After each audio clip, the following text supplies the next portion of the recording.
A typical doctor's visit usually begins with the nurse checking your temperature and your blood pressure, right? Sure, the doctor may examine your ears, your eyes, ask a few questions, but let's focus on blood pressure. Why is your blood pressure such a high priority? It's a good question to ask. And here to answer a few questions about blood pressure is my friend and colleague, Dr. Michael Berglund. There's a lot of reasons why people have hypertension or high blood pressure. First of all, let me explain to you what high blood pressure is. It's actually an elevation of the pressure inside the arteries. Now, the arteries are supposed to have a certain level of muscles and elasticity that happens. So when that heart pumps the blood through the circulatory system, some of that elastic picks up some of the pressure. If the body wants to send it a long ways, it squeezes the muscles down like you would put your thumb over the end of a hose, and it sends the blood further than it would normally go and faster. That's one of the laws of thermodynamics, just in case you're wondering.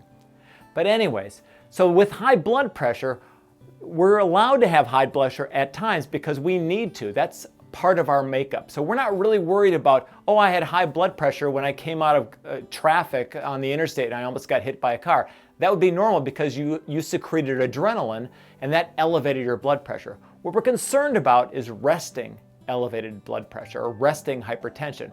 We do not want that because that puts an extra strain on our pump, which is our heart, and it has to pump through that extra pressure. The question is going to be, why, if you have elevated blood pressure, why do you have elevated blood pressure? And there are a lot of different reasons. One of the reasons, the common reason I see is those muscles, when they contract, they don't necessarily relax. Some people have a problem relaxing their muscles, and that's usually a deficiency of calcium or magnesium or potassium, or two of them or all three of them. So what I want to tell you is that when those muscles constrict and they don't let go, you're going to have elevated blood pressure even when you're at rest. The other one that happens a lot of times for people is inflammation. Inflammation acts as an irritant to the walls of the artery, causing it to reactively spasm and reactively constrict. As long as there's inflammation there, that constriction will stay there. Not only that, it also causes irritation of the walls of the arteries, causing problems with cholesterol and also calcification. So you can get plaques or blockages in the arteries. You can also get what's called hardening of the arteries. Remember we talked about that elasticity? Well, arteriolosclerosis, which is also called hardening of the arteries, means that there's calcium that forms in that artery that keeps it from wanting to stretch. Well, if you think, the best way you can think about that sense of blood flowing through and wanting to be picked up is this idea of the Bugs Bunny, and when you saw they'd turn on the faucet and you'd see all this water flowing through the hose. It's the same thing we feel when we do our pulse. We see just this blood comes through and pushes our fingers just a little bit away. That's that blood going through. That's the top number, and the in-between is the low number. The other thing doctors a lot of times use for this is diuretics. And diuretics are simply just a way of releasing some of that extra water in your bloodstream. The problem is with a diuretic is what's going to happen is your body's going to make more water and put it back in there. So the water is not, it's like the hose, and we're putting holes in the hose to try and get the water to leak out because we're worried about the hose being fragile.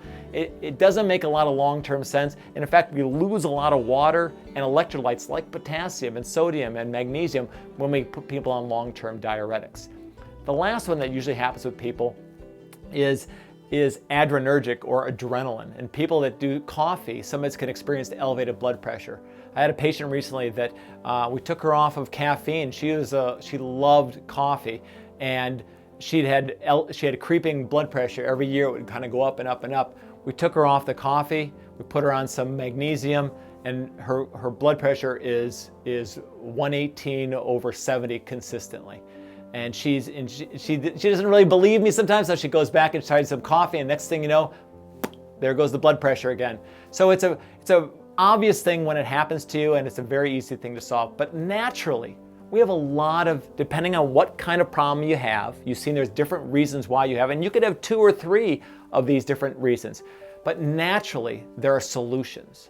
I personally, in my practice, have helped a lot of people get off their blood pressure medications and bring their blood pressures down into normal, healthy ranges. If you're watching this and you're tired of taking the blood pressure medications, or they make you feel tired, or they just bother you, you can seek an alternative provider and you can get help. Maybe your blood pressure is a little high. Maybe it's seriously high. Your traditional care physician can write a prescription with a warning. You are in danger. You must go on medication. Well, it's true, the warning part, but not the medication part. Medication is not your only option. Make an appointment with your wellness professional. Find out what natural therapies and programs are available. With the right help, you'll not only fix your blood pressure, but you can experience a new level of health.